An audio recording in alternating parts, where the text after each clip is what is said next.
පසුගියදා විදුලි බල අමාත්‍යංශ අමාත්‍යවරියත් ඒ වගේම බැසිල් රාජපක්ෂ මැතිතුමත් ඒ වගේම ඉන්දියානු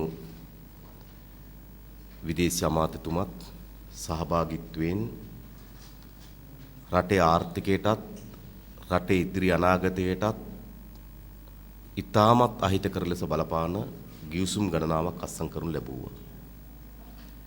ඒ සම්පූර්ණ ගල්ලංගුරු බලාගාරයක් ඉදිරි කිරීම පිළිබඳව ගිවිසුම්. විශේෂයෙන්ම අපි දන්නවා ඕනෑම රටක ජාතික ආරක්ෂාවකදී අතිශය වැදගත් බලශක්ති ශේස්ත්‍රය. අපේ රටේ බලශක්ති ශේස්ත්‍රයේ ප්‍රධාන ප්‍රභවයන් දෙකක් තිබෙනවා. එකක් තමයි ඛනිජ තෙල්. අද ඉන්දියානු රජය ඛනිජ තෙල් බලශක්ති ශේස්ත්‍රයේ 33ක් වෙළඳපොලේ පංගුවෙන් ඔවුන් අත්පත් කොටගෙන තිබෙනවා. ඊළඟ බලශක්ති ශේස්ත්‍රයේ වැදගත් අංශය තමයි විදුලි බලය. දැන් මෙතෙක් අපේ රටේ විදුලි බලය උත්පාදනය කිරීම, බෙදා හැරීම, සම්ප්‍රේෂණය මේ සියලු කාර්යයන් විදුලි බල මණ්ඩලයේ ඒකාධිකාරියක් යටතට පවරලා තිබුණා. නමුත් රාජපක්ෂ ජනාධිපතිවරයා 2008 දී පාර්ලිමේන්තුවේ පනත සම්මත කරගත්තා විදුලි බල ශේස්ත්‍රය පිළිබඳව පෞද්ගලික ආයෝජකයන්ට ඒ සඳහා ඇතුළත් වීමට අවශ්‍ය වෙන ඉඩකඩ නිර්මාණය කරනවා. ඒ අපේ රටේ ජාතික ආරක්ෂාව පැත්තෙන් බැලුවොත් ඉතාමත් බරපතල ගණී නීති සම්පාදනයක් තමයි ඒ පනත හරහා සිදු කරනු ලැබුණේ. දැන් මේ පනතට අනුරූපී වන පරිදි සම්පූර්ණ ඉන්දියානු NTPC කියන සමාගමත් ඒකාබද්ධව ගල්ලංගුරු බලාගාරයක් ඉදි කරන්න සූදානම් කරලා තිබෙනවා. දැන් නොරොච්චෝල ගල්ලංගුරු බලාගාරය ගත්තොත් ඒකේ කැඩීම්, බිඳීම්, විදුලි උත්පාදනය නතර කිරීම ආදී බොහෝ දේ තිබුණා. එම බලාගාරය ඉදි කරනු ලැබුවේ චීනෙන් ණය මුදලක් අරන් ඒ ණය මුදලේ කොන්දේසියක් අනුවම චීනයට එය ගොඩනැගීම සඳහා අවසර ලබා දෙමින් අනතුරුව විදුලි බල මණ්ඩලයට පැවරීම. නොරොච්චෝලේ බලාගාරය ණය මුදල චීනෙන් ඉදි කරනු ලැබුවේ චීනෙන්, හැබැයි ඒක විදුලි බල මණ්ඩලයට පවරනවා. නමුත් සාම්පූර් බලාගාරය ඉදිවන්නේ එහෙම නෙවෙයි. සාම්පූර් බලාගාරය ඉදිවන්නේ විදුලි බල මණ්ඩලයත් ඉන්දියානු NTPC කියන සමාගමත් ඒකාබද්ධව සමාගම පිහිටවනවා. ඒ සමාගමට තමයි එම බලාගාරය අයිති වෙන්නේ. එනිසා ලංකාවේ පළවෙනි වතාවට විදේශීය සමාගමකට අයිතියක් තිබෙන විදුලි බලාගාරයක් අපේ රට තුල ඉදි වෙන්න යනවා. ඒ කියන්නේ ජාතික ආරක්ෂාවේ අතිශය වැදගත් ශේස්ත්‍රයක් වන බලශක්ති ශේස්ත්‍රයේ විදුලි බල පැත්තට ඉන්දියානු රජයේ මැදිහත් වීමට ඉඩකඩ තමයි මේන් විවෘත කරගනු ලබන්නේ. මේ සමාගම ඉදි වෙන්නේ කොහෙද? මේ බලාගාරය ඉදි වෙන්නේ කොහෙද? මේ බලාගාරය ඉදි කරනු ලබන්නේ සාම්පූර් වල. අක්කර 500ක භූමි ප්‍රමාණයක් මේ සඳහා මෙම පිහිටවන ලබ ඉන්දියානු NTPC සමාගමත් විදුලි බල මණ්ඩලයත් ඒකාබද්ධව පිහිටවනු ලබන සමාගමට මෙම බලාගාරය ඉදි කිරීම වෙනුවෙන් ඉඩම් අක්කර 500ක් සාම්පූර් වලදී ලබා දෙනවා. ඒ ඉඩම් කාගේද? යුද්ධ පැවති වෙන කාලේ එය පාලනය කරමින් තිබුණේ LTT එක විසින්. නමුත් මහා යුද්ධ ගැටුමකින් අවසානයේදී සාම්පූර් වල මේ ඉඩම් යලි ශ්‍රී ලංකා රජය වෙතට අත්පත් කරගනු ලැබුවා. දැන් කල යුතු තිබුණේ කුමක්ද? එම පළාත් වල පදිංචි වී සිටිපු මිනිසුන්ට එම ඉඩම් යලි ලබා දිය යුතුව තිබුණා. නමුත් ආණ්ඩුව කරපු දේ තමයි එම සාම්පූර් වල නිශ්චිත ලෙස පදිංචි වී සිටින ලද පාරම්පරිකව පදිංචි වී සිටින ලද අවුරුදු 35 40 පැරණි පොල්ගස් තිබෙන ප්‍රදේශ මේවා. ඒ පාරම්පරික දෙමළ ජනතාව අදත් ත්‍රිකුණාමලයේ අවතැන් වූ කඳවුරුවල. එම ඉඩම් වල සැබෑ උරුමකරුවන් වන සැබෑ අයිතිකරුවන් වන එම දෙමළ ජනතාව කඳවුරු වලට දාලා එම ඉඩම් වලින් අක්කර 500ක් දෙනවා ඉන්දියානු සාම්පූර් බලාගාරයක් ඉදිකිරීම වෙනුවෙන්. එනිසා මේ බරපතලම ප්‍රශ්නේ තමයි රටේ ජනතාවගේ ඉඩම්. එම රටේ ජනතාව කඳවුරු වල ගාල් කොට එම ඉඩම් ඉන්දියානු බලාගාරයක් ඉදිකිරීම වෙනුවෙන් ලබා දීම.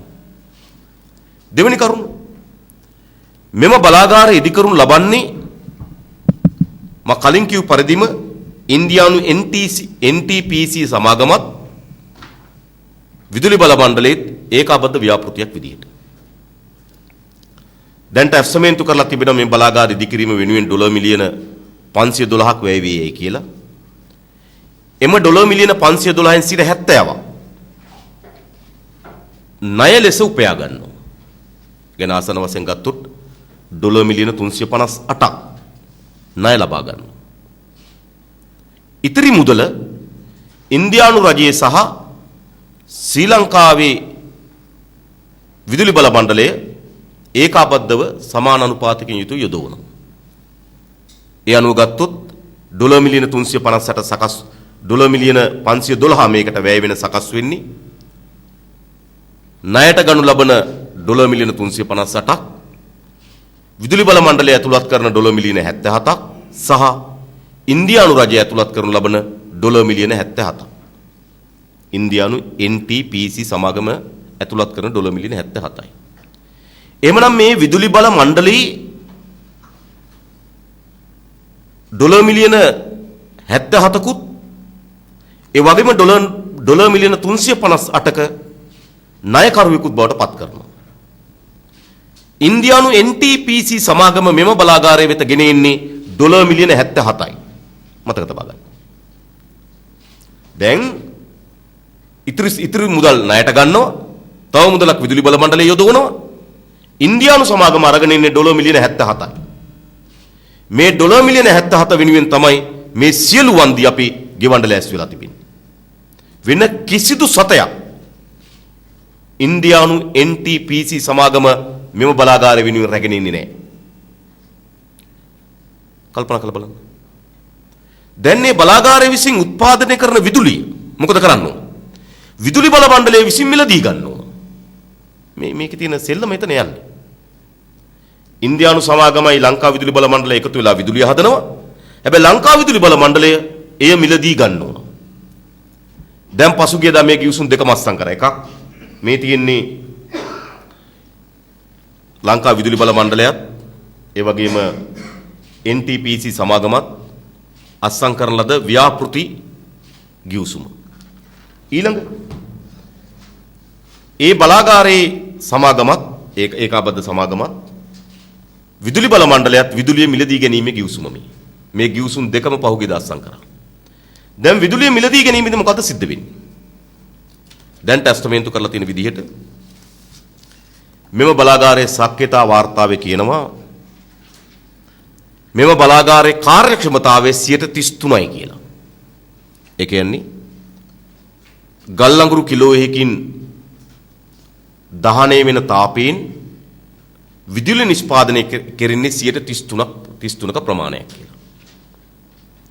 නමුත් ලෝකයේ පිළිගත්තු දර්ශකය මොකද්ද දැන්? තාක්ෂණයෙන් වැඩි දියුණු කරන ලද කාර්යක්ෂමතාවයේ උපරිම ගෙනෙන ලද ලෝකයේ වර්තමානයේ පවතින දියුණුතම බලාගාරයේ කාර්යක්ෂමතාවය 40%යි. නමුත් මෙහි සක්්‍යතා වාර්තාවේ කියනවා මෙම බලාගාරයේ සක්්‍යතාවය 33යි කියලා. එහෙමනම් 33ක් ලෙස සටහන් කිරීම හේතු කොටගෙනම දැන්ට පවතින ගල් අඟුරු මිල හා සංසන්දනය කරලා බලනකොට විදුලි බල මණ්ඩලයට සිදුවන පාඩුව කෝටි 260ත් කෝටි 490ත් අතර ප්‍රමාණයක් සිදු වෙනවා. මොකද මිලදී ගන්න සූත්‍රය හදන්නේ එහෙම. කොතර කාර්යක්ෂමතාවයක් තිබෙනවද? කාර්යක්ෂමතාවයේ ඉහළගයක් තිබෙනවා නම් මිලදී ගන්න මිල ගණන අඩු වෙනවා. කාර්යක්ෂමතාවයේ අඩු වගයක් තිබෙනවා නම් මිලදී ගන්න වියදම වැඩි වෙනවා. දැන් මේගොල්ලෝ අතුලත් කරලා තිබෙන කාර්යක්ෂමතාවය 33යි. හැබැයි ලෝකේ ගල් අඟුරු බලාගාරවල වර්තමානයේ කාර්යක්ෂමතාවය 40යි. අඩු කරලා මොකද කරලා තිබෙන්නේ? අතිරේක වියදමක් දරන්න සිද්ධ වෙනවා විදුලි බල මණ්ඩලයට මේ විදුලි මිලදී ගැනීම වෙනුවෙන්. ආසන්න වශයෙන් ගත්තොත් රුපියල් බිලියන රුපියල් කෝටි 260 සිට කෝටි 490 දක්වා පාඩුවක්. එම කාර්යක්ෂමතාවේ මේ සක්්‍යතා දින වාර්තාවල තියෙන කරුණු නිසාම සිදු වෙනවා. ඊළඟ බලාගාරයේ වාර්ෂික නඩත්තු වියදම ලෙස තේරුම් ගන්න හොඳටම. බලාගාරයේ වාර්ෂික නඩත්තු වියදම ලෙස සඳහන් වී තිබුණේ ඩොලර් මිලියන 26.5යි. හැබැයි බලාගාරයේ වාර්ෂික නඩත්තු වියදම ලෙස ඇතුළත් කරලා තියෙනවා ඩොලර් මිලියන 32.5. ඒ කියන්නේ විදුලිය මිලදී ගන්නකොට විදුලි බල මණ්ඩලය ඒගොල්ලෝ නඩත්තු වියදම දානවා සැබෑ වියදමට වඩා වැඩි අගයක්. ඒතකොට මිලදී ගන්න අගය මොකද වෙන්නේ? තවත් වැඩි වෙනවා. ඒ නිසා වාර්ෂික සිදුවන පාඩුව කෝටි 156ක පාඩුව සිදු වෙනවා කියලා දැන්ට වාර්තාගත වෙලා තිබෙනවා. ඒ වගේම හිමිකම මත ලැබෙන ලාභාංශය. දැන් විදුලි බල මණ්ඩලයට ලාභාංශයක් ලැබෙනවා. ඉන්දියානු සමාගමකට ලාභාංශයක් ලැබෙනවා. හිමිකම මත ලැබෙන ලාභාංශය. මේක ආරම්භයේදී සටහන් කරලා තිබුණේ 18යි කියලා. ආරම්භයේදී 18ක් සටහන් කරන්න හේතු වෙලා තිබුණේ එතකොට මේ ඇග්‍රීමන්ට් එක සාකච්ඡා කරන කාලේ තිබුණේ යුද්ධමය පසුබිම. යුද්ධමය පසුබිමක් තිබෙනකොට ඒකට ආයෝජනය කැඳවා ගැනීමේදී ආයෝජනයන් සඳහා වැඩි සානදායි පිළිවෙතක් ආරම්භ කළ යුතුයි. ඒ නිසා ලාභය මත හිමිකම මතන ලාභාංශය 18ක් ලෙස සටහන් කරලා තිබුණා. හැබැයි දැන් යුද්ධය අවසන් වෙලා තිබෙනවා. දැන් ලෝකේ පිළිගත්තු ප්‍රමිතිය තමයි හිමිකම් මත ලබා දිය යුතු ලාභාංශය 12යි කියලා. නමුත් හිමිකම් මත ලබා දිය යුතු ලාභාංශය 18 ලෙස සටහන් කරලා තිබෙනවා. ඒ අනුව සිදුවන පාඩුව ආසන්න වශයෙන් ගත්තොත් රුපියල් කෝටි 120ක් වෙනවා. ඒ නිසා මේ සාම්පූර් බලාගාරය පහුගියදා ගිවිසුම් අත්සන් කිරීමේ හේතු කොටගෙන විදුලි බල මණ්ඩලයට ඇති වී තිබෙන පාඩුවේ මුළු එකතුව රුපියල් කෝටි 763ක් වෙන වාර්ෂිකව මතක තබන්න. අවුරුද්දකට රුපියල් කෝටි 763ක පාඩුවක් මෙම විදුලි බලාගාරයෙන් විදුලිය මිලදී ගැනීම හේතු කොටගෙන විදුලි බල මණ්ඩලයට දරන්න සිදු වෙනවා. විදුලි බල මණ්ඩලයේම පාඩුව මොකද කරන්නේ? විදුලි බල මණ්ඩලය විසින් එම පාඩුව පාරිභෝගිකයා මත යොදවනවා. ඒ අනුව අපේ රටේ විදුලිය පාරිභෝජනීකරණ එක් පාරිභෝගිකයෙකුට අවුරුද්දකට රුපියල් 1525ක අමතර වැයක් දරන්න සිද්ධ වෙනවා. දැන් මේ බලාගාරයෙන් අවසානයේ ප්‍රතිඵලය මොකද වෙලා තිබෙන්නේ? මේ බලාගාරයේ අන්තිම ප්‍රතිඵලය තමයි විදුලි බල මණ්ඩලයට කෝටි 763ක පාඩුවකුත් එම පාඩුව ජනතාව මත පැටවීම හරහා එක් විදුලි පාරිභෝගික පවුලකට රුපියල් 1525ක අමතර ගෙවීමකුත් අවුරුද්දකට කරන්න සිද්ධ වෙලා තිබෙනවා. මෙවැනි බරපතල අහිතකරගනේ ගිවිසුමක් අත්සන් කරන්න ආණ්ඩුවට සිද්ධ වුණේ. දැන් මේ ගිවිසුම් පිළිබඳ සාකච්ඡාවට ගණනාවක් තිබුණා. හිටපු විදුලි බල ඇමති යාගේ දේශපාලන ප්‍රශ්න අපිට තුමත් එක තිබෙනවා. හැබැයි හිටපු විදුලි බල අමාත්‍යවරයා මේ ගිවිසුමට එකඟ වුණේ නැහැ. ඔහු කැබිනට් මණ්ඩලය වෙත ඉදිරිපත් කරා මෙම ගිවිසුමේ තියෙන අසාධාරණය. මෙම ගිවිසුම විසින් ඇතිවිය හැකි ඉතාමත් මූල්‍ය අවාසි පැහැදිලිව සටහන් කොට හිටපු විදුලි බල අමාත්‍යවරයා විසින් කැබිනට් මණ්ඩලයට ඉදිරිපත් කළා තිබුණා. හැබැයි ආණ්ඩුව මොකද්ද කරේ? ආණ්ඩුව කරපු දේ තමයි එම විදුලි බල ඇමති අයින් කරලා Tamanට නටවන්න පුළුවන් නාට්‍යංගනාවක් විදුලි බල මණ්ඩලයේ අමාත්‍යංශ අමාත්‍ය ධූරයටපත් කරගත්තා. ඒ අමාත්‍ය ධූරේ වෙන්වීමේ අමාත්‍ය ධූර වෙනස් කිරීමේ අරමුණ පවා තිබුණේ මෙම විදුලි බල අහිතකර ගිවිසුම අත්සන් කර ගැනීමේ පරමාර්ථය. ඊට පස්සේ ඒත් සමහර ඉංජිනේරු මාතෘ මෙම ගිවිසුමට විරුද්ධව කටයුතු කරමින් හිටියා. හැබැයි මොකද්ද උනේ? පසුගියදා ඉන්දියාව දැන් පොදු රාජ්‍ය මණ්ඩලීය රාජ්‍ය නායක සමුළුව තිබෙනවා. දැන් විශාල සාකච්ඡාවකට මතුවලා තිබෙන ඉන්දියානු අගමැතිවරයා ඒ විද නේ විද කියලා. එයා එනවා මතක තියාගන්න. හැබැයි මොකද ඉන්දියානු අග්‍රාමාත්‍යවරයා සහභාගීත්වකින් තොරව මෙම කලාපයේ පොදු රාජ්‍ය මණ්ඩලීය රැස්වීමක් රාජ්‍ය නායකයන්ගේ හමුවක් පවත්වනවා කියලා කියන්නේ ඒක ජාත්‍යන්තර වශයෙන් කිසිදු වැදගත්කමක් නැති සමුළුවක් බවට පත් වෙන එක වළක්වන්න බෑ. එනිසා ද ආණ්ඩුවට අවශ්‍ය වෙලා තිබෙනවා කෙසේ හෝ මෙම පොදු රාජ්‍ය මණ්ඩලීය රාජ්‍ය නායක සමුළුව වෙනුවෙන් ඉන්දියානු අග්‍රාමාත්‍යවරයෙක් හැඳව ගන්න. ඒ වෙනුවෙන් තමයි උතුරු නැගෙනහිර මැතිවරණ පවත්වනු ලැබුවේ. සමාන උතුරු පළාතේ මැතිවරණ පවත්වනු ලැබුවේ ඒ වෙනුවෙන්. ඒ වගේම තමයි පසුගියදා ඉන්දියානු විදේශ අමාත්‍යවරයා ලංකාවට ආවහම මෙම ගිවිසුම අත්සන් කළේ. විදුලි බල මණ්ඩලයට අවුරුද්දකට කෝටි 763ක පාඩුවක් වෙන ගිවිසුමක් අත්සන් කිරීමට ප්‍රධාන හේතු සාධකේ උනේ පොදු රාජ්‍ය මණ්ඩලීය රාජ්‍ය නායක සමුළුව වෙනුවෙන් ඉන්දියානු අග්‍රාමාත්‍යවරයා කැඳවා ගැනීමේ රාජපක්ෂගේ සීනය සපුරා ගැනීමේ ඉතාමත් බරපතල වැරදිසාගත වුවමනාව වෙනුවෙන්.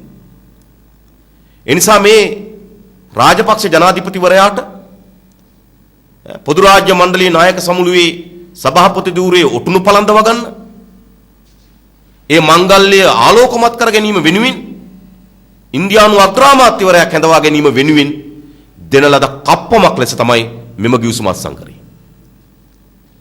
මේ ගිවිසුම අත්සන් කිරීම පිළිබඳ වාද විවාද සාකච්ඡා සම්මන්ත්‍රණ ගණනාවක් පැවැත්වෙමින් තිබුණා.